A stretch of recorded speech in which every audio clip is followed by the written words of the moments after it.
Hey guys, welcome back to the shop. So I got all the blocks done. There's a couple extras here, and I'll probably just send those with the case. So if the client wants to set an extra one on top or replace one that might break or whatever, they'll have the spare. In the meantime, I still don't have my ebony in yet for the spline, so I can't cut the little grooves in these yet. As well, I need to run out and pick up backer material, but more importantly, I don't have a rabbiting router bit to do that, to set the back end. So I got one on order. It'll be here probably tomorrow. But in the meantime, I went ahead and milled up all the parts for the door. So we're going to get going on the door and get everything trimmed to fit. It'll probably be just a little bit oversized, and then I'll use flush trim bit and make it perfect to fit the case. But yeah, for now we're going to get going on this door.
Okay, I'm liking the way that's fitting. So next up, I got to go ahead and cut the groove for the acrylic. Now this piece isn't big enough. I'm gonna have to go pick up a new piece of acrylic for the door. But this is good enough sample for me to test fit. So I'm gonna go ahead and reset up the table saw, and we'll go ahead and cut these grooves to accept the panel. We're only gonna go 1/4 of an inch deep. Okay, I've reset up the table saw. I actually have my blade set at about 3/8 of an inch deep. Just gives me a little more beef inside the frame with the material, so I'm good with that. I've got the feather board on to help me keep tight against the fence, and we're just going to go ahead and cut all these grooves. I'm orienting all the faces to the fence.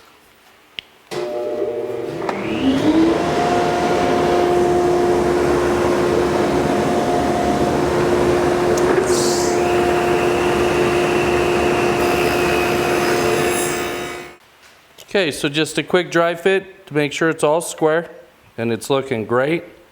But most importantly, I need my measurements.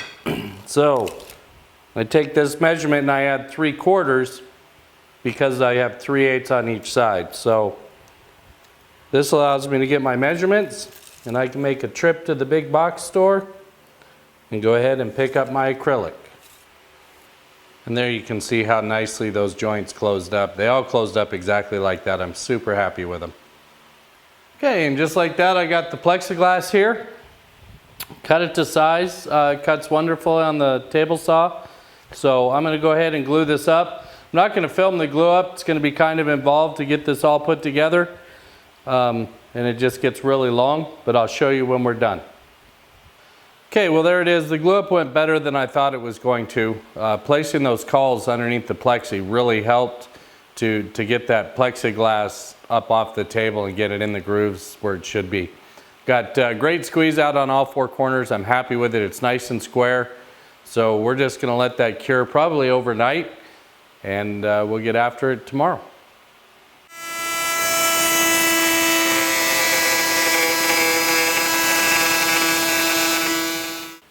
Okay, so I actually altered my spline jig just a little bit. I added an extension so I could get clamping on here and just make it a safer cut, and I also added more support to this side. Again, just to make for a safer cut. I've already tested on some scrap and set my height of the blade, so we're just going to go ahead and cut these splines for the doors.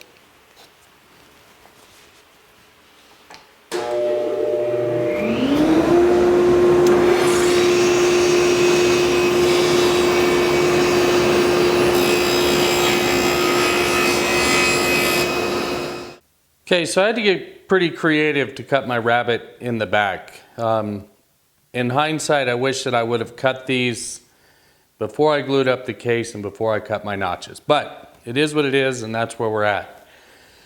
So what I've done is I've set up an edge guide on the router. I've got a 1/2" spiral bit in here, and it's set to the depth of my plywood backer, roughly 1/4 inch. The straight edge that I have everything clamped to is just a smidgen thinner than my rail sides are.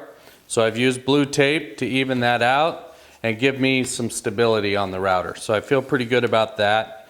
I'm not going to run any dust collection on it because I want to see where I'm at, even though I've set up stop blocks and I've marked my line all the way around. I just want that extra visibility, and then I'll come back in and square up the corners when I'm done. So I also marked my straight edge, which will stay clamped to the bench. So when I turn this around, I should be able to line it right back up again and utilize the same stops. And then I'll just have to make another adjustment to do the ends. So let's give it a try.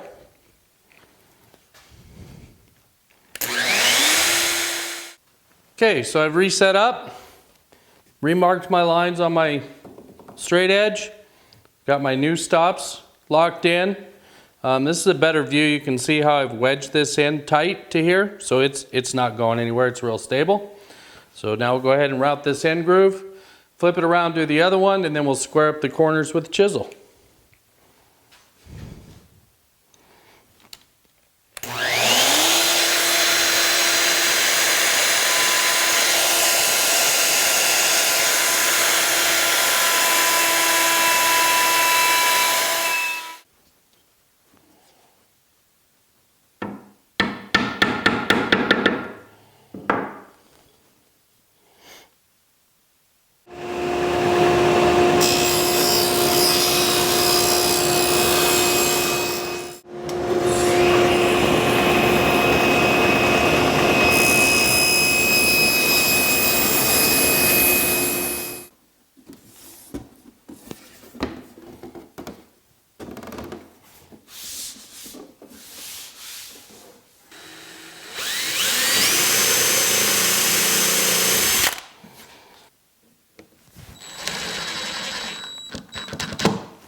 Okay, so I've located the first hinge,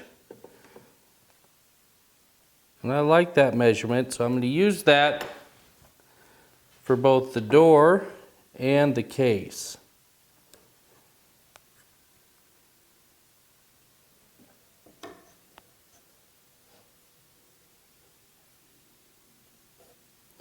And that should keep everything dead on line.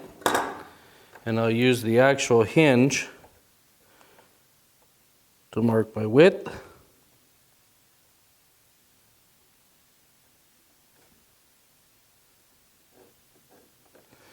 And again, do the same thing on the door. So, next up, I'll get the router out, and we're going to rough out the bulk of this.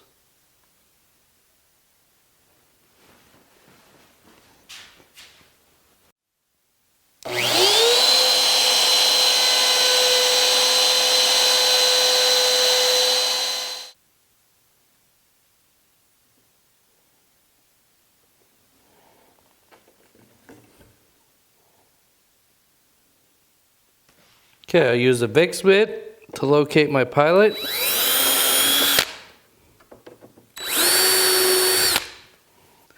Okay, and I'm just driving temporary screws for right now because this all has to come back apart. Okay, so there it is. I only put 2 hinges in it. This door is just not that heavy, so I think we're going to be okay. It's a good fit. I'm happy with that. Of course, the case still needs all the sanding and whatnot. Next up, we're going to go ahead and locate for the magnets. This case is going to a fairly humid climate. Actually, it's a really humid climate. So I'm going to go ahead and hedge my bets, and I'm going to put magnets both top and bottom. So if this door moves a little bit, he'll have a little bit of extra pull there to keep that door closed and tight. Okay, I'm just going to use a Forstner bit to recess for the magnet.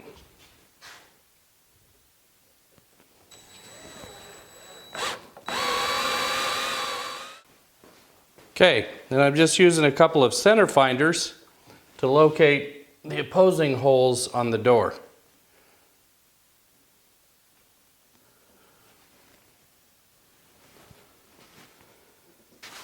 Okay, so I forgot to hit record on the camera. All I did was rough up the back side of the magnet. I put just a little dab of epoxy in there and then rubbed it flush. The paper towel, get all the epoxy cleaned off. All four corners are done now, and I'm just going to let this sit until tomorrow. I want to give that epoxy plenty of time to cure. Okay, so I'm still waiting for my Ebony to show up so I can do splines and the shelves and all that. I did take the offcuts, which were just really nice, and I epoxied the live edge. I always do that with live edge. And I'm going to mount these, one to the bottom and one to the top. So next up, I'm going to get those glued on. So when I pull this door off, I can put it in the vise and just use a smoothing plane just to give me enough reveal where the door functions nicely. So that's what we're going to do next. And there we go, all glued up. Just let that cure for a couple hours. And hopefully the Ebony arrives today and we can finish those shelves up and get this thing to finish. Okay, so the Ebony's in. I went ahead and milled it up into 1/4 inch by 1/2 inch strips and got them all glued in those little slots. So once those are cured, then I'll get the actual measurements for each individual shelf, and we'll get those notched out on the table saw, and this thing will be getting pretty close to done.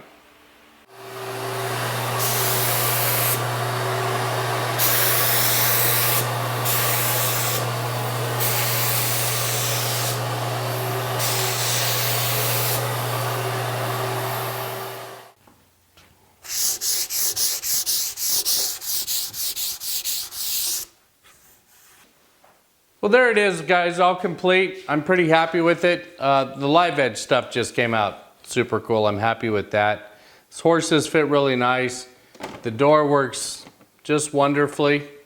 I'm really happy with it. So that's gonna wrap it up for this one. I'm gonna ship this one off to the client, and we're gonna get busy with the next one. So until next time, guys, take care.